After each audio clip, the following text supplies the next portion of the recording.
Pahalgam false flag operation पर भारतीय सियासतदान का मोदी को इस्तीफा देकर दोबारा चाय बेचने का मशवरा। नरेंद्र मोदी को मुल्क का सबसे नाकारा और कमजोर वजीर आजम करार दे दिया।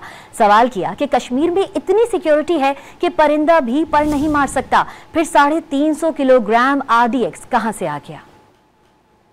नरेंद्र मोदी को प्रधानमंत्री पद से इस्तीफा देकर दोबारा चाय बेचनी चाहिए। 56 इंच का सीना है, नाक रगड़ कर जीना है। नरेंद्र मोदी सरेंडर मोदी हो गए हैं। नरेंद्र मोदी इस देश के सबसे नकारा प्रधानमंत्री साबित हुए हैं। 2016 में मोदी ने जब नोटबंदी की थी तो उस समय बहुत ढोल नगाड़ों के साथ उन्होंने कहा था कि नोटबंदी से आतंकवाद की कमर टूट जाएगी। अभी 2025 चल रहा है, ये 9वां साल है नोटबंदी का, और क्या हुआ? उतने ही है सक्रिय आतंक। इसी तरह मोदी ने जब कश्मीर से धारा 370 हटाई थी तो कहा गया था कि हमने नेहरू की गलतियों को सुधार दिया तो सब ठीक हो गया कश्मीर में। और उसके बाद देखिए पुलवामा कांड हुआ था 2019 में। आज तक पुलवामा कांड की जांच रिपोर्ट सार्वजनिक नहीं हुई है।